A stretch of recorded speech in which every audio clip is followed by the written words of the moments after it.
over fraud. I am from Legal Assistance for Seniors and HICAP, and I will briefly go over what we do at the agency, and then we'll talk a lot about fraud. At LAS, our mission is to ensure the independence and dignity of seniors by protecting their legal rights through education, counseling, and advocacy. So we have our legal department, community ed, where I'm from, and also the individual Medicare counseling that's available through the HICAP program. All programs are free of charge. We are a nonprofit that has been serving seniors in Alameda County since 1976. The areas of law that our attorneys help with are government benefits, specifically Social Security, SSI, or the Cash Assistance Program for immigrants. We don't enroll people, but if someone is in any of those programs and has a problem, that's when they can come to us for help. We also can help older adults renew a green card, or if they are a legal permanent resident and they want to be a naturalized citizen, we can help with that process.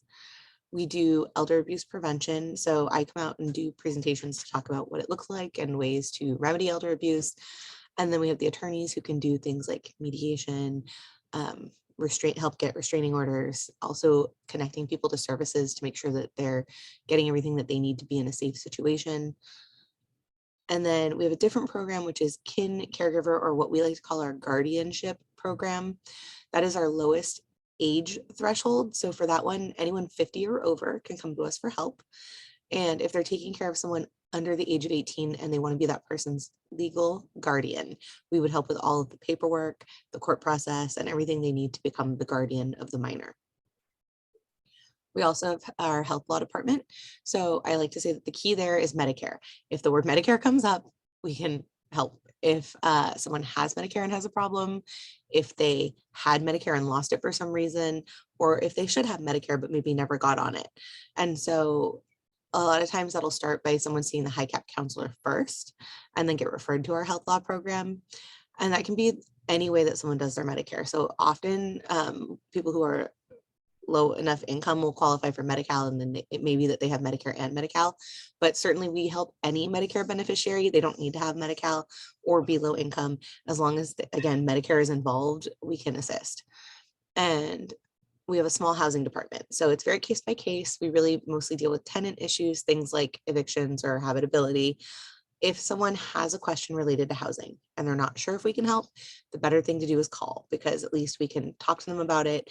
And if it's something we can help with, we could take the case. If it's not, we will try to make a referral to a different agency that can help. So it's all of our legal stuff. And then we also have the health insurance counseling and advocacy program. The important thing about that program is that it is objective information about Medicare. We know how to answer all the questions about Medicare available in Alameda County, how it works with all kinds of other insurances. And we don't sell any products, and we won't tell people what they should buy. We will give them all the information about what they could get, but it's ultimately their choice what they do. We just want them to understand their benefits and options. We do receive funding from the Area Agency on Aging to run the program. The counselors are all registered with the state and do continuing education, so they are up to date and very knowledgeable about all things Medicare.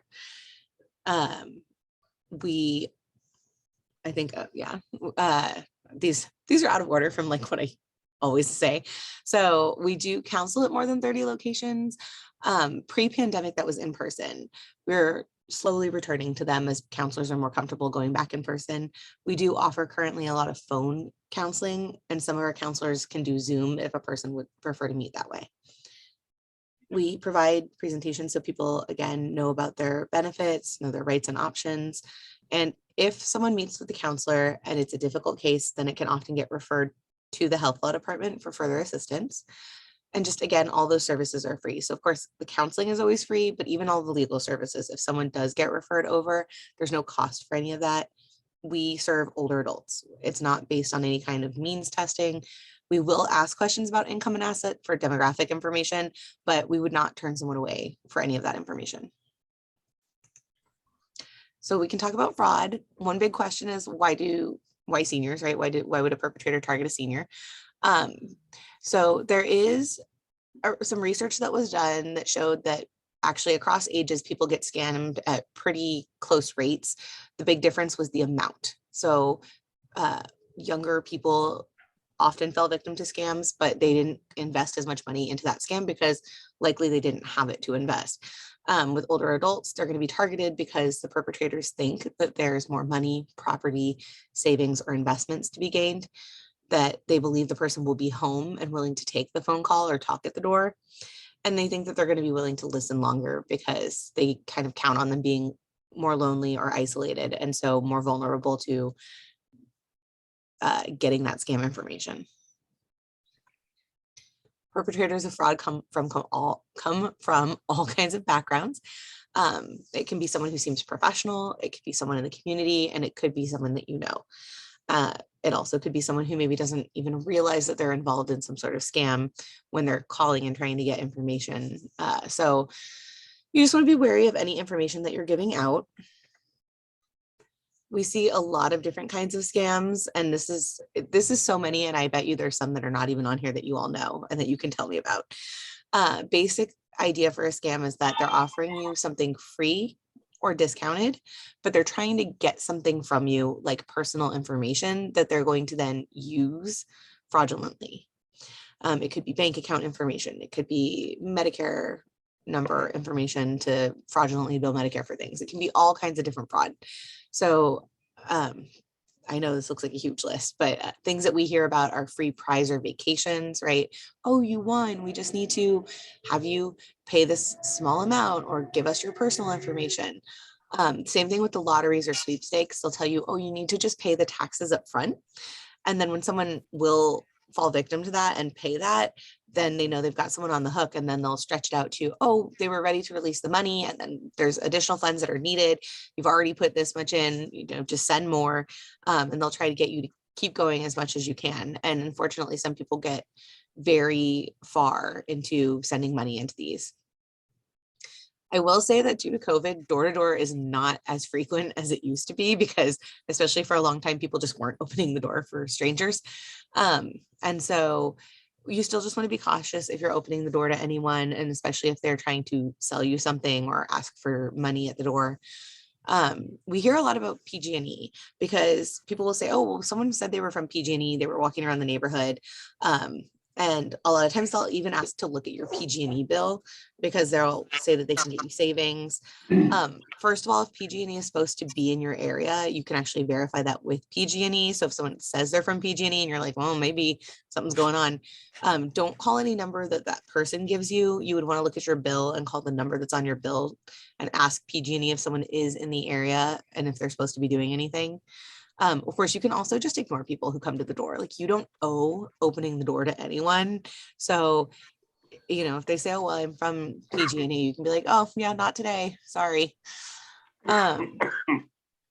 This one has gone through some waves. I haven't personally been these calls as much as I was, but that doesn't mean that you all aren't. And there's two versions of the telephone scam that have been very popular. One called the recording says it's the IRS calling, and the other saying that it's Social Security. Generally, they're trying to tell you that you either owe money from taxes or that your Social Security number has been compromised, and that they're going to close down your Social Security if you don't call back and give information. Neither of these agencies will contact you by phone.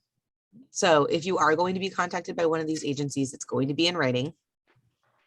If you have an ongoing issue that you're working on with one of these agencies, then they may call you, but that would only be after you've already responded to something in writing where you're working on an issue. So they're not just going to call you, and they're certainly not going to call you with an automated call to tell you that there's an issue. Also, Social Security doesn't suspend your Social Security if they suspect fraud. That's not a thing that they do. So that scam is designed to make people react quickly and want to solve an issue and get on the phone and give personal information, but it's completely false. Have any of you gotten the grandparent scam call? You can use your reactions if you want, or you could unmute yourself if anyone has gotten that call. Yeah, I see a hand up for Carol.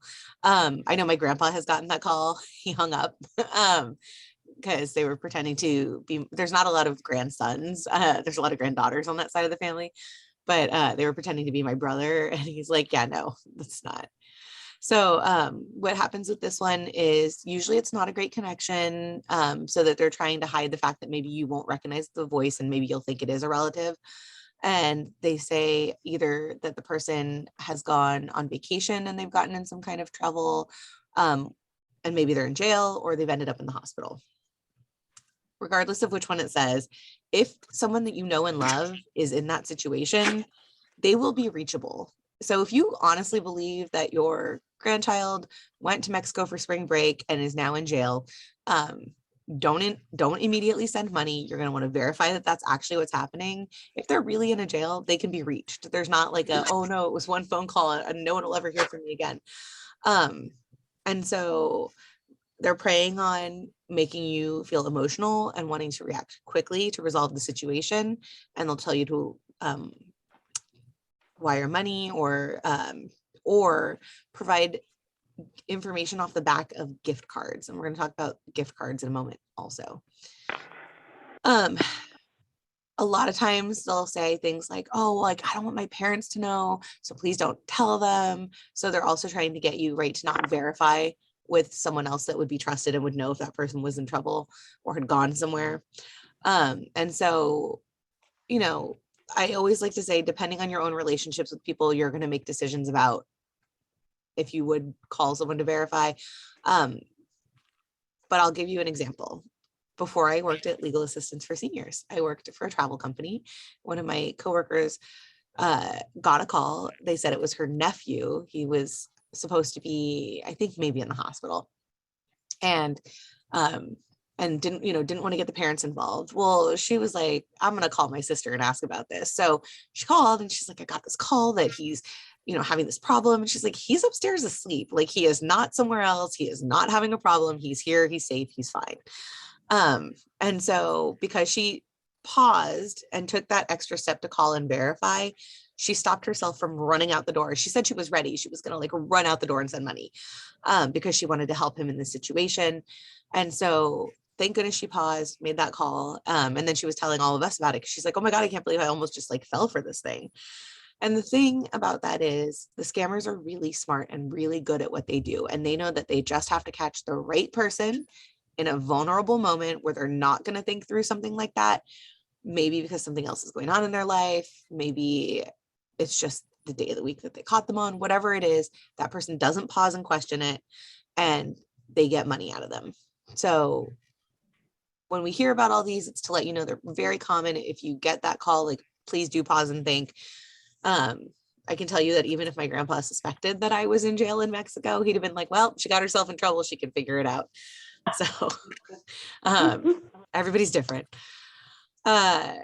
For computer viruses, what we like to talk about here is just making sure that if you are contacted by someone telling you that, oh, you have a virus or something's wrong with your system, we can fix it for you. And then they'll start asking for information that allows them to access your computer remotely.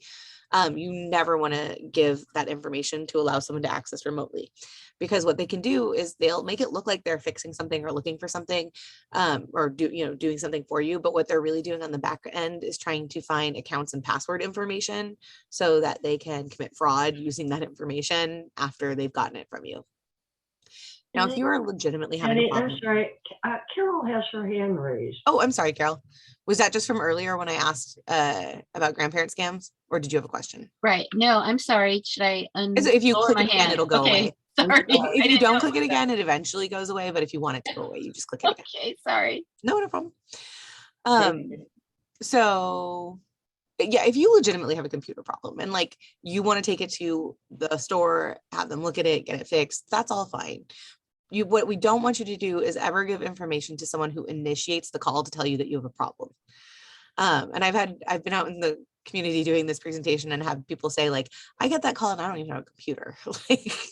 So don't give any information to someone who contacts you. Also, I was getting these calls a lot, so I can verify that you don't have to actually be Chinese to get these calls. They're automated, they're in Chinese. I had my friend listen to it so he could tell me what it said. It said it was about like expired documents at the consulate and they want you to call, and it's totally a scam. They want you to pay money to fix some kind of problem. So if you know anyone that's getting those calls that could potentially actually understand them and be victim to them, please tell them it's a scam as well. And then what we started to see a lot more of popping up is like the charity ones have existed, but when COVID started, we started to see a lot more pop up of both charity and COVID scams coming. People, it was a very scary time at the beginning. There was a lot people didn't know. And so these bad actors, these perpetrators of fraud were going out and saying, oh, well, we're raising money for people in this situation or that situation, saying that they wanted you to donate and help people. And you really don't want to make donations to any charity that you don't know is a legitimate organization. You can look up the status of an organization by name if you want to look it up online. You can also, if you're like not sure and you want to verify, I suggest putting in the name of what they say they're calling from and the word scam and see what pops up. Because if you're getting a lot of like, oh, yep, people are getting calls, then you can just say, nope, that's a scam. They're not getting my money. And if you did want to donate, find a legitimate organization that you can donate to.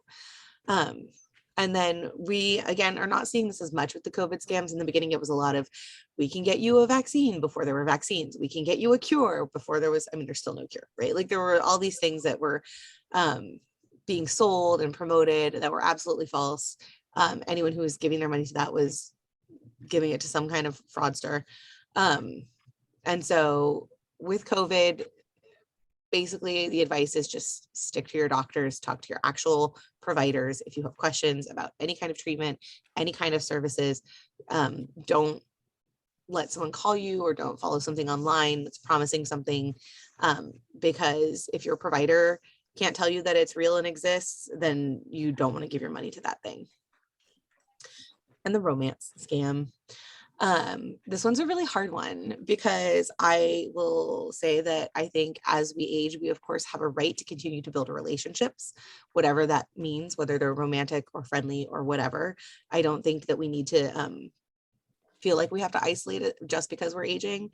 And so I'm not saying don't make friends with people or anything like that. What I'm saying is be cautious, because what you don't want to do is have someone that you've recently met move into your home or get access to your bank accounts or be sending them money because their sister is sick in the hospital and they were going to come visit you, but they can't. And please send money to help. And these are the kind of stories that we hear. And so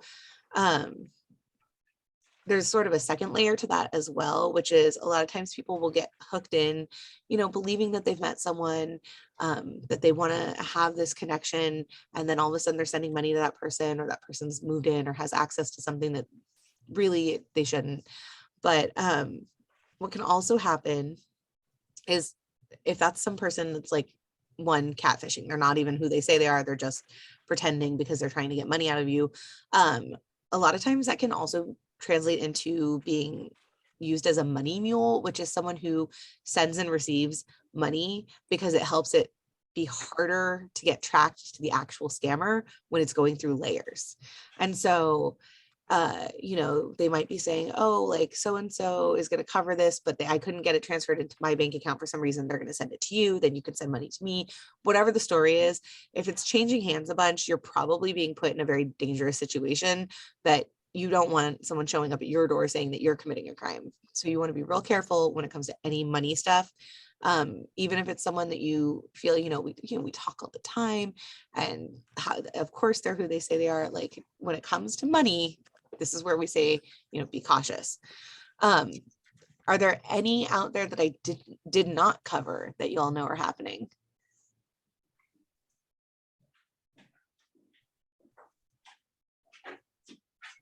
Not seeing anything. I also, I get a lot of text messages. It was happening a lot more around the holidays, but text messages saying, oh, like your order is held up at UPS, or, something about confirming your Amazon order or this or that, because they're just banking on people doing a lot of shopping at that time of year.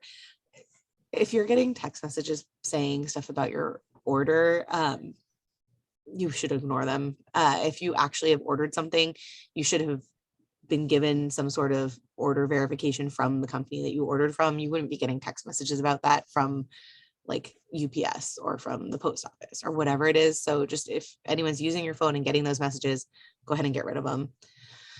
I'm going to go ahead and go to the next slide. Oh, we got something in the chat. Email saying account will be closed if you don't respond. Yes, I'm like thinking I have been getting emails from like an old photo sharing account.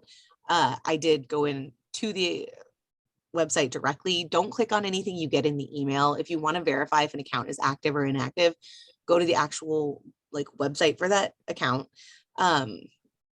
Or if it's an account with a business or something, go to that business's website. Don't click on anything from the email. And then you should be able to enter a real username and password that you created with that company or organization. And you can verify anything that way, but don't click on anything that comes in the email and don't click on anything that comes in the text, because then you can end up accidentally putting in information that will allow someone to access things in your computer remotely. Like, so just be careful. Okay. No, it's not on a slide and I don't want to forget to say it. So I'm going to go back and say right now, I promised I would talk about gift cards. If someone asks you to pay for something in gift cards, that is an ultimate red flag. The reason that they're doing that is because once you give them the code off of that gift card, whether it's an iTunes gift card, Visa gift card, whatever, once you give them the code off of that, your money's basically gone. It's going to be really hard to make any case to get that money back because you gave them like the value of the gift card and then they've taken it and they transfer it and do whatever they do with it. So it is gone. So if someone says, oh, this is the IRS calling and we're going to send the sheriff to your door if you don't pay your taxes that you owe, please send me the back of this value worth of gift cards. I'm sorry, you are a huge scammer and I am not going to be your victim today. Thank you very much. Do not do it. That happened to me at the office. I was listening to a presentation, got an email that looked like it came from our boss saying, oh, can you do an errand for me? I was like, sure, what do you need? And he was like, oh, I need you to go pick up gift cards and send the information to this board member. And I was like, ding, ding, ding. Okay, why would we be sending gift card information to our board member? Got a chance to actually look at the email address, not just the name that they had spoofed, which was our boss's name, but the email address wasn't actually our inner office email addresses. So it was like, okay, this is not him asking for it. Plus I knew that board member well enough to be like, that's not their information. And that was just lucky that I already knew all of those things and was able to look. And so I did play into a little. I was like, oh, sure, I'm going to go ahead and do that for you. And I'll get it back to you. And later on in the day, I got an email like, hey, did you get a chance to do that? And I was like, I left the office without my wallet. So I had to come back and I have to go back out and get it. And just trying to play, dumb, because I figured if that scammer thought I was on the hook, it was more time they were spending with me that they weren't trying to get someone else. And of course, in the end, I didn't send them anything. I just made them frustrated by the end of the day. I said, oh yeah, I got it. And I sent it to that person's phone number that I have. And then I got oh no, you weren't supposed to send it to them. You're supposed to send it to this number. And I'm like, oh, okay, yeah. So of course I did not send anything. I did not buy gift cards, but just had a little fun that day playing with the scammer. So don't send gift cards. Hiring outside help. If you are having if someone comes to the door and is offering to do a job, just be very wary. Don't give anyone any money up front to do anything. We'll hear like someone comes and says, oh, I was doing a roofing job down the street and I noticed some damage on your roof. And I thought I'd come by and offer to go, fix it for you. If you want to give me money, I'll go buy supplies right now and come back. Don't do it. Don't do it. If you believe that you have something you legitimately need repaired, please get people to come and look at it and give you a bid, right? Where they tell you what the scope of work is that they think they need to do and how much they would charge you for it. If you engage with a licensed contractor or roofer or any of those fields that would be coming to do repair, first of all, there's going to be protections for you because they're licensed. And so if they get hurt at your home, you are not liable. Second, you get a chance to look at that bid. I would say it's always good to have at least 3 so that you can compare them. The scope of work should look pretty similar. And generally the costs are not a wide range. And if they are, maybe something tells you don't go with the highest one. Why should it be that much if these other jobs are, 2 other jobs are much closer? I'll tell you, when we got our new roof, we went right with the middle. We went with the middle one. It it look like the best. And so you want to get those bids and look at them, compare them, and go with whichever one you feel is going to do the best work at the price you're willing to pay for it. They are allowed to ask for an amount upfront, but they are limited by contract in the amount that they can ask for. And it's, I believe, 10% of the cost of the job up to $1,000. So even if 10% would be more than 1,000, they can't ask you for more than 1,000 upfront. And that's to go get started with materials. They may have an amount that you pay per stage of a project that you're working on. That would all be in a written agreement. And so you want to have that written. You do not want to just have someone come to the door and say, oh, sure, and write them a check and then never see them again. I do see something came in the chat. Oh, it happened. Someone posing an Apple employee, showing that the gift cards are being ordered under the account. And yeah, it sounds like that was really stressful. I'm glad you were able to back out of it and report them for it. That's scary and frustrating, both. Okay. We have a whole presentation on hiring caregivers, where we actually list J-Sei as a resource because you all have assistance with caregiver information. But in our presentation, we cover a whole bunch of stuff. Today, the only part we're going to talk about is if you're hiring someone to work in the home, we recommend doing either a background check or calling their references, or both. You can do both. Why make sure you do at least one? We like to be gentle to the fact that people may hire someone to do something who may not have legal status to be able to do it. We are a legal agency and we cannot advise you to go ahead and do that, but we know that it happens. If someone's hiring someone for a job, if you try and do a background check, well, if that person's not legally allowed to work in the country, then you're probably not going to find a lot on a background check on that person.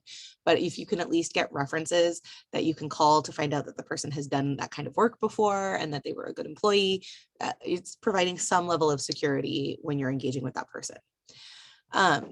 If you have things in the home that you want to make sure stay safe, we recommend taking a picture. That way, in case something does go missing, you have that you can show to file a police report. Also, you can keep things in a safe deposit box or another safe place. I've done this presentation and had someone tell me that, sometimes she hires people to come in and do things here and there, so not on a regular basis. And she'll just take anything that she considers valuable, put it in a room she can lock that no one needs to go into, and it just makes her feel better. And I think that's great. If you are hiring someone who's going to be in the house regularly, as you're getting to know that person and they're, beginning to do the work, it's nice if you can have trusted friends or family drop by unannounced, just to show that you're not isolated. There's people that check in on you, and it helps show that you are not a good candidate for any kind of fraud or elder abuse from that person. Of course, hopefully someone that you've hired to do all this is not someone that's going to commit those things, but we know that it happens. And so this is just one tool that you can use to establish a relationship. Okay, so the NCEA, which I believe is National Center on Elder Abuse, has recently become aware of a potentially concerning case where older adult hires a caregiver. The caregiver will work their regular hours and then actually ask to sleep at the client's home because maybe they're avoiding traffic or a long drive home. They're not providing any care during that time. However, then when they leave the employment of that person, they'll get an attorney so that they can come back and sue for time that they worked overtime and did not get paid. It's a means of financially exploiting older adults. So if anyone is aware of any cases like this, the National Center on Elder Abuse is asking if you could report that back to them. But also, if anyone hasn't yet experienced this but is worried about it, because now that we're telling you about it, the best way to avoid this is to not allow someone to sleep at the home. If you have a contract with that person and they are going to ever be staying in the home, you want to write out very explicit information about why and when and whether or not it's paid time. But even then, it can sometimes go to a legal level. So you just really want to be careful about it. It's best if you have someone who's not providing 24-hour in-home care to not have them staying at the house or apartment or wherever someone is living. So some general rules for protection. I know I said it before, but again, do not give your personal information over the phone if you did not initiate the communication. So if someone's calling and trying to get into your computer, do not give them any personal information. If someone calls you and says, this is a good one. This is Medicare calling. They don't call you either. They're like the IRS. Okay, this is Medicare calling. We are going to send you a laminated version of your Medicare card because everyone gets a paper one. They don't have a laminated one. They're not sending you one, but the scammers are smart. We're going to send you a laminated version of your card. We just want to verify that we're sending it with the right number. Can you give us your number so we can verify it? This is my don't do it face. Don't do it. Okay, do not give them any information. They initiated the call. They didn't provide you with something to verify. They're asking you to provide it. Like, these are all red flags. Now, if you call 1-800-Medicare, is it logical that they're going to ask you for your Medicare number with part of your information that you're giving to verify that you are you? Yeah, that's logical. You've called 1-800-Medicare. It's not weird that they would ask you for that information. But if someone calls you, please don't give them any information. If you think that it could be a legitimate call and you're not sure, try to get that person's name and information. You can let them know you'll call them back later. A good red flag here is that they say, oh, you won't be able to reach me. You can't call us back. We can only help you when we call you. That's very suspicious. So go ahead and hang up the phone. You don't need to talk to that person. Again, if they are able to provide you with some information and you think it could be legitimate, we would then recommend talking it out with a friend or family member, someone that you trust, who can give you feedback as to whether or not that sounds legitimate. Maybe they can even be with you when you call back just to see if something starts to sound fishy, or if like you're like, oh yeah, I'm going to start giving out a bunch of information. So these are some tips to stay safe. Also, if someone is making you promises or guarantees, it needs to be in writing and you need to be given time to review it. Don't let anyone rush you into signing anything. That is a tactic, right? That pressure is a tactic to get you to do something based on an emotional reaction to needing to do it right now because they're saying, oh, it's a great deal, or you can get this, but only if you do it right now. So you don't want to fall into that. And don't buy anything from people who knock on your door. Now, we say that, but we know that sometimes it happens. If it does, you have a legal protection of 72 hours or 3 days to cancel it in writing. As of January 2021, in California, if the buyer or property owner is over the age of 65, there's new legislation that extends that cancellation period from 3 to 5 business days. So if someone is over 65 and signs a contract with someone that came to their door, you now have 5 business days to cancel it in writing. So it does need to be in writing. And you can actually cancel a contract that you signed because of that. If someone comes to your door, please try to verify their identity. So if that person is saying they're from PG&E, they should have ID that actually has PG&E on it. You should be able to call and verify with whatever company they say that they're calling from. Again, if it's a company you work with, like PG&E, don't take any number from them that they're saying, oh, sure, you can call and verify. Just call this number on my business card. Don't do that.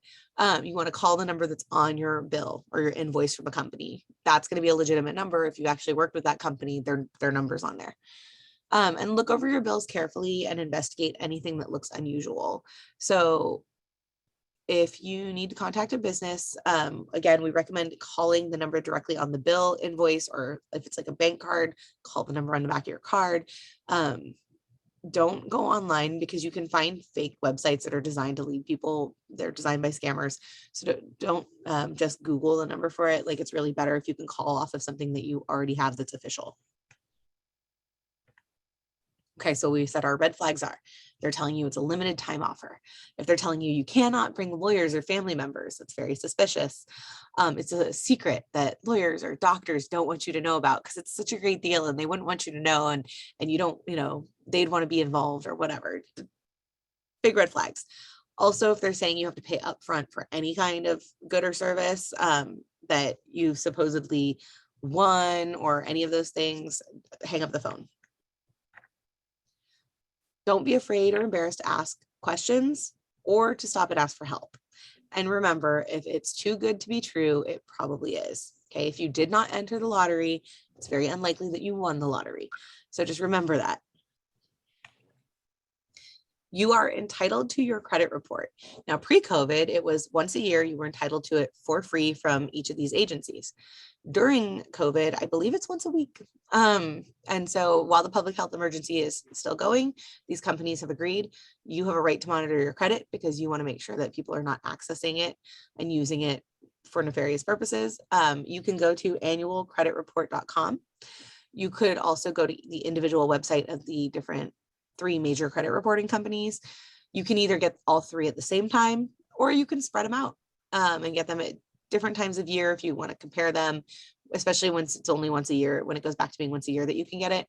Then if you want to compare it at different times of year to just kind of make sure your credit isn't starting to show any weird accounts open or anything like that. As long as it's within a 12-month period, you can get it free from each of them. And again, you can do it way more frequently than that right now if you want to. What happens when you get it? You want to take a look at it and you want to look at what it says your credit rating is. You want to look and see if there's any incomplete or inaccurate information. Is it showing all the accounts you know you have open are open? Is it showing any account that you used to have that you know you don't have anymore is closed? Are there open accounts you don't know about and who opened them, right? So these are the things you're going to be looking for. If there's any incomplete or inaccurate information, something that says, you know, you lived at this address and you've never lived at that address, or you missed a payment on this account and you know you didn't miss a payment on that account, or you don't even know that you had that account, then we're going to have to start getting into some fraud resolution.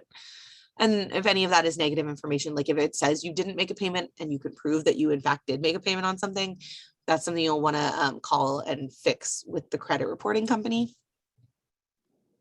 So you want to look it over for any of these things, and you do have a right to work directly with the companies to resolve something if there is an issue.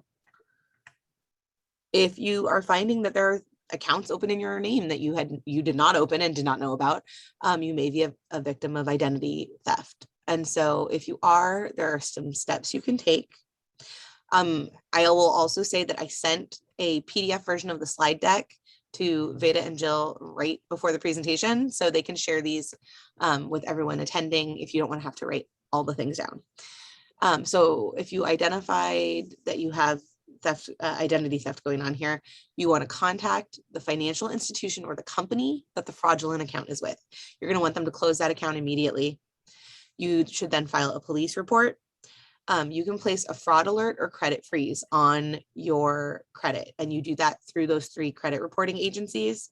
You don't have to be a victim of fraud to be able to do that. You can do it at any time. If you are pretty set, you know you're not going to be opening up a new mortgage or auto loan anytime soon, you're probably not going to go start any new credit cards anytime soon, you can freeze that credit. Because what happens when you do that is that no one can open anything in your information, right? Using your social security or any of that, including you. So like, if you're suddenly going to decide that you would like a Target card because you're making a large Target purchase, you would need to call and unfreeze your credit, or Target will not be able to issue you a Target card that day. But the good news is that if you are not trying to open that account and someone else is, they're not going to get it either because the account is frozen. And so they can't, what it means is that the store then can't verify your credit score or any credit information, which means they won't be able to issue an account. So that's what the credit freeze does. And again, like if you know you're going to go buy a new car, you can always unfreeze your credit so that the report can get run and you can get the loan or whatever you're doing. And so it's just a nice extra step of protection that you can use at any time. If you are experiencing fraud and you're doing this police report and putting that freeze on, you want to keep documentation of anything that you do, anything you receive about the accounts. You want to keep that credit report where you found it open, where it shouldn't have been open, like keep all of that together, because that's going to be the beginning of gathering any evidence in case you need it later on. Keep all documentation. Also, you have a protection through the California Civil Code that says once you have notified the debtor, right? So the company or the bank or whoever this account is with, that you suspect fraudulent activity, they have to cease all collection activity and do an investigation. So if it's fraud charges on your credit card and you're like, I did not go shopping at all of those places, and I speak from experience here, I called the credit card company. it identified which transactions were not my transactions. They started investigating.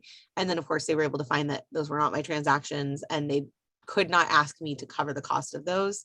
But then they can pursue the fraud case if they in their own fraud investigation department can prove who did it or anything like that. They have a legal right to then pursue a fraud case against that person.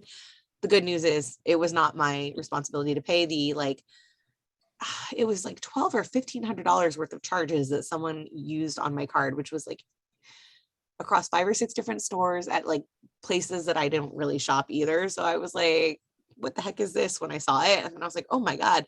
Like, as I started adding it up, I was like, someone got a hold of our information. I don't know how. So it happens. You at least have that protection. If it's with a bank and there's fraudulent withdrawals, there's some rules about how quickly you should report it, or you could be held responsible for amounts that are spent. So if an ATM or debit card is lost or stolen, you do want to try and report it immediately. The amount you can be held for depends on, so if it's before, I want to say if it's before 48 hours, the max they can hold you responsible for is $50. But if you don't report it within that 48-hour window of losing the card and suddenly charges are getting racked up all over town, if it's after the 48 hours, they can hold you responsible for up to $500 worth of those charges, even if they're gonna do a fraud investigation. And so if you suspect you've lost your card, report it quickly. A lot of banks and credit card companies now have a way where you can go and freeze it. You can either do it if you're doing online banking. It's really easy to do online. If you don't do online banking, you can call them and say, hey, look, I think that I might have misplaced my card. I don't actually know that it's lost. So I want you to freeze the card. Give me a little time to look around for it. And then if I can't find it, we'll close the account and do whatever we need to do to start a new one. If I find it, it saves us all a lot of hassle. So just freeze it until I have a chance to like look at all the places I think I could have left it. Maybe it was in a pocket, maybe it fell out of the car, maybe you left it at a restaurant because you had a good evening of entertainment and forgot that when you paid, you left your card there. This happens. So you do have some protections there. If you have an issue with a fraudulent account, you can call the financial institution. It is good to follow up by a certified letter, just showing that you actually did contact them, because that helps you with your protections. And of course, keep a copy of whatever you send for your own records. And then we'll just touch on Medicare fraud. Medicare is a program that spends billions of dollars every year. It is estimated that 10% of that is on waste, fraud, or abuse. So if you suspect any kind of Medicare fraud, we ask that you please also report that. You can report it to the federal task force or at stopmedicarefraud.gov, or call Senior Medicare Patrol. They are fabulous. They work with the Office of the Inspector General. They investigate, they catch bad guys when they commit fraud.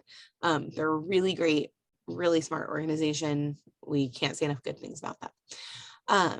I think the next one's going to say to look at, okay, so examples of fraud are being billed for something you didn't receive. That would indicate that the Medicare number has been stolen and is being used to bill Medicare for things you're not getting. You're being billed for unnecessary medical things. So maybe something was advertised as a free service to get you in as a new client, and then all of a sudden it's being billed to Medicare. Unbundling is when they separate things out and submit different billing codes that add up basically to the same service, but by separating it, they're able to bill for higher amounts. Or upcoding, which is billing for something more expensive than you actually got.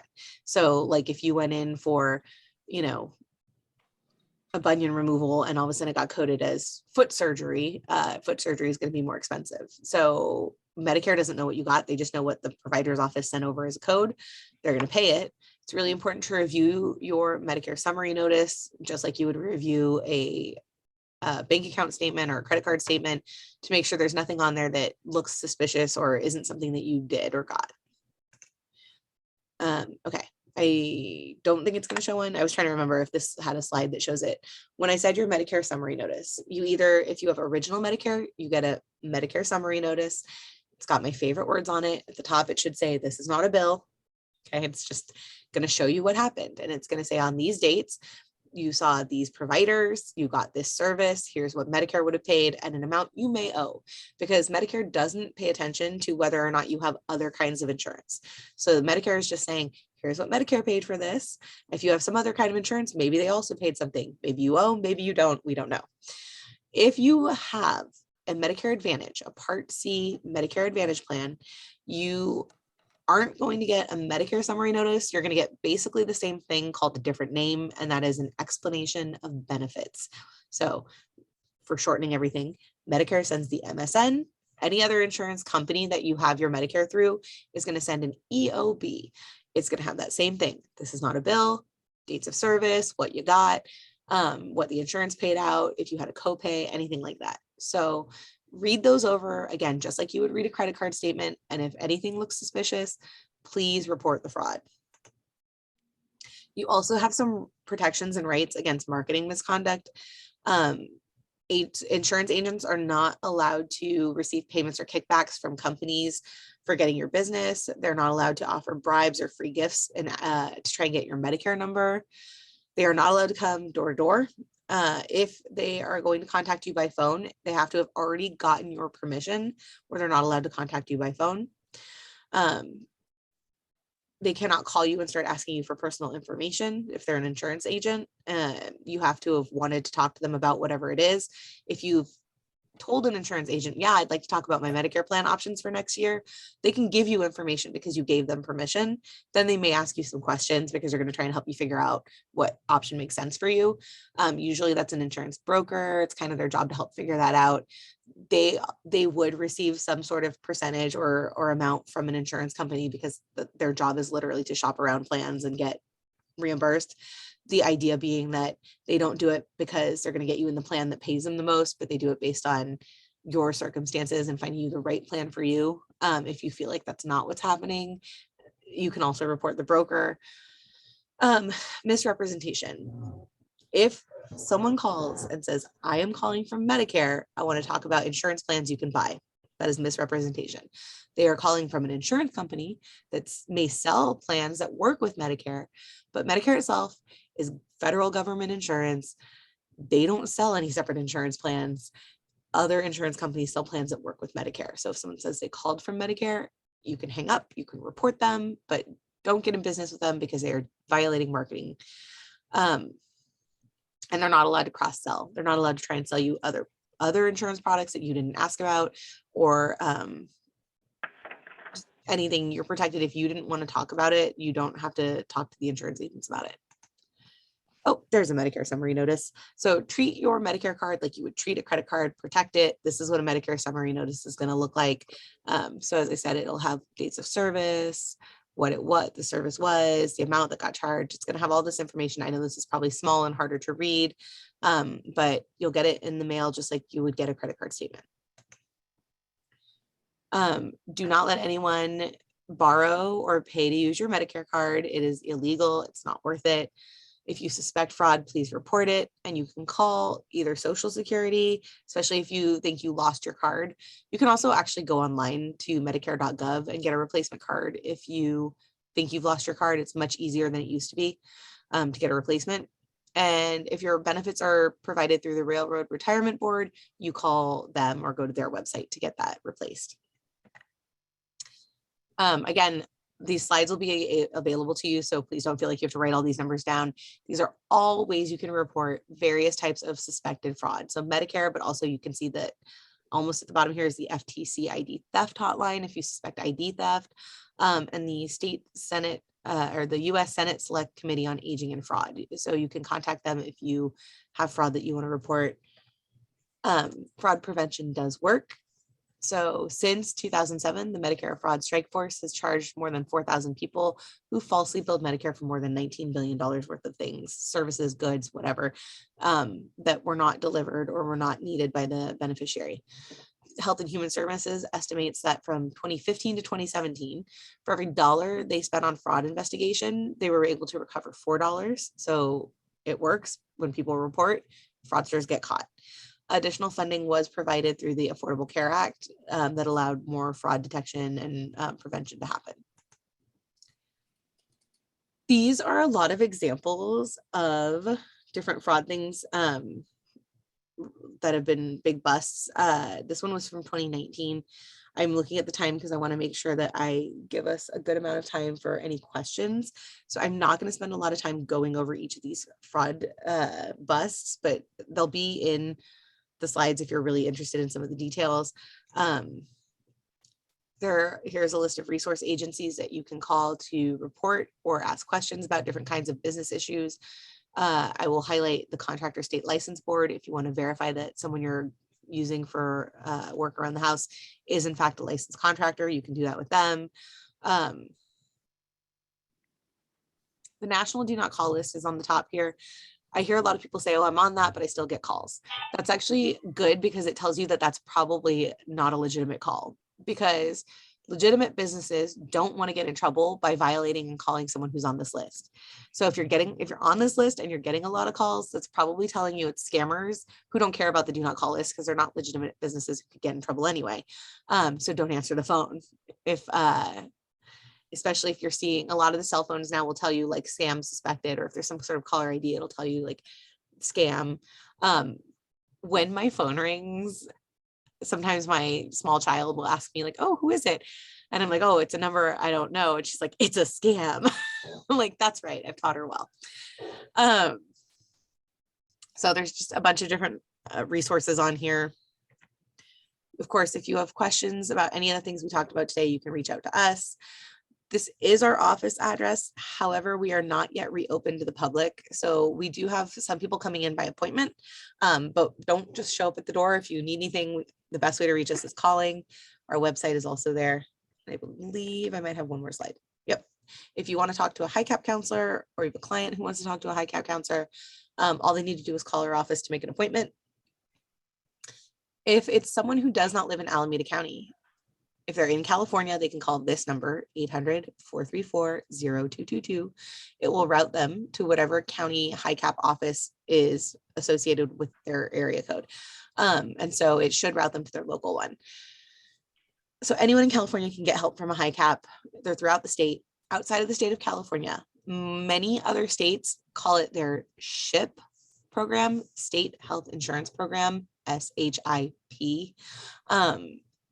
They do exactly the same thing as what we call our high cap. They answer any Medicare beneficiaries' questions about Medicare. So if you've got a cousin in Vermont, they can call their local SHIP. They can Google it for the phone number. Yeah. So they have anyone anywhere who has Medicare has access to getting help with their Medicare. Our website again is on here. If you're like, Medicare is so interesting and I want to talk about it all the time with people, you make a great high cap volunteer. And again, we do presentations all throughout Alameda County. And so if you would like me to speak to any other groups you belong to, or not just me, any of our presenters, we're happy to set that up as well. So I am going to go back to where I can see people's faces. I'm going to stop sharing the screen so I can see more of you at the same time. And if anyone has questions, we can do questions. If it's on a particular slide, I can always share again and go back to the slide. Before we do that, I want to thank you. It's just been extremely informative. Thank you.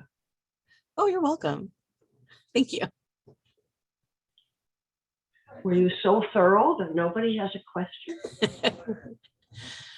Even if you don't have questions, I'm sure everyone has stories about encounters you had with various fraud calls or contact.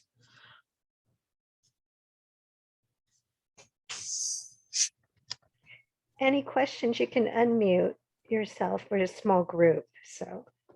Or if you're shy, you can type it in the chat.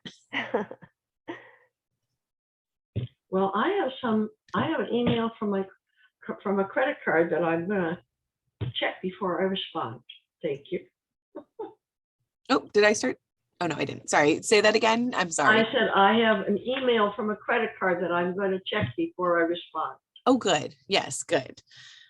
They're just and they look so professional.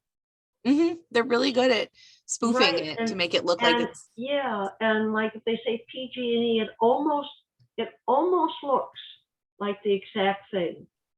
Or the credit card. They're very sophisticated. Yeah. this is the frustrating thing. Scammers are very good at being scammers. Like they're very good at changing with the times, keeping things current. Like if they could just channel that energy into doing something more productive or legitimate, like they'd probably be really good at it. They wouldn't be making so much money. So that Yeah. Oh, that's one of the I'd frustrating love things. to hear some stories if anybody has one. I know one thing Carol and I were talking about, the text message where they do it automated. So it's like they do your phone number and the next number and the next number. And so you can, if you look at it, you can see a whole series. Yeah. And they just see whoever will respond, I guess. Mm-hmm. Yeah, so I don't know. I've just been removing them, or how you block the caller. Yeah. But I don't know. Carol sort of blocks all of them, don't you? Like the Mhm. whole list. Yeah. So what I've started doing when I get a call from a number that I don't know, I let it go through. Because if it's legitimate, they'll leave me a phone message. Mm-hmm. If it's not legitimate, then I didn't want to talk to them in the first Yeah. place. Or you get the message and you go to play it and it's like a 1 second thing of an automated thing that hung up and you're like, yeah, okay, that was fraud. Yeah. So, Sometimes I actually will answer my phone, and if you don't say anything immediately, like pause and then say hello, a lot of times it will hang up because it doesn't also think that you've picked up. Like, whereas if it was a real person, like they would be like, well, that was an awkward pause, but they would answer you when you say hello. A lot of times the automated and fake things will just hang up. But I also recommend just don't answer the phone. That's better. yeah. So, okay, Jennifer, I have a question. So what if I did get caught up in one of these scams, and then in the middle, I decide, oh my gosh, I think this is a scam. So what do you recommend that we do? What are some just rule of thumb kind of things? If you're in Alameda County, there's actually a senior fraud unit. So especially if it's over a good amount of money, I would start working with them. So I would contact the county's senior fraud unit that's part of the district attorney's office, because they're going to want to start investigating. And you may not want to immediately cut off contact with the person that has been scamming, because then they may try to start making themselves invisible and untraceable. Whereas if they still think you're on the hook, they're not going to try and disappear as quickly. And so I would call, if you're in Alameda County, I would call them and get started. We, at Legal Assistance for Seniors, like we don't actually take fraud cases because in our elder abuse stuff we do is civil, not criminal. But of course we want to make sure older adults are protected from this kind of stuff. So we're not the best agency to call, but we're happy to come tell you about all the bad things we know about and try to avoid them. But I would call, especially if there's money involved, I would call the district attorney senior unit. Okay. So you would recommend like just write down everything that you know, everything that you did, and then hand that over to whoever. Or even if you're not ready to write it all down, because maybe you're not even realizing all the ways that it has gone on, like if you at least call them, they can start taking a report, and then they'll ask you really good questions that'll get you to think about those things, and they'll help do the report with you.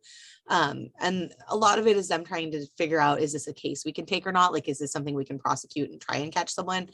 But at least it's a good start, because then you'll have a record of it. And if there is somewhere that you need to go, like to close an account or to start dealing with fraud within an agency, you'll have that report already.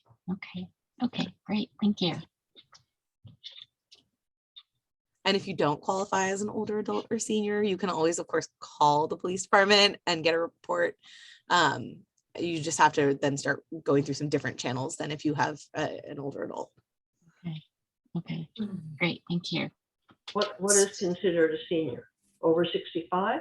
Over 50? It's one of those questions that we always go, it varies by program. So well, let's talk about your program. Let's talk about even within our agency, it can vary from 60 to 62 to 65, depending on the program. And again, we have their guardianship where it's 50, which I'm like, are you sure that counts? It doesn't feel like it should count, but not because I don't want to serve more people, just because I feel like, really, that's like seems very young. So and senior fraud, is that 60 and over? Or? So I think for a lot of senior protections, it's going to either be 62 or 65. But for some of the public benefits programs, it's 60. That's why we're like, it just kind of depends. Thank you. Yeah. Generally that window of 62 to 65 is where people can start. But yeah, like, and then for like different senior housings and stuff, which is not fraud, but like for different senior housings, people can start moving in at like 55. So, you know, there's this whole variety of definitions of what it means to be older.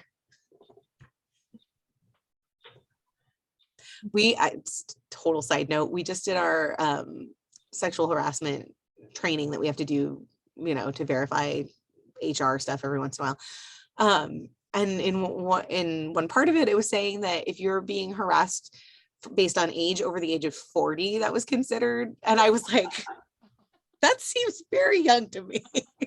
I was like, who's making fun of people who are like 42? But it happens and people are protected. So, but I was just like very surprised at that number.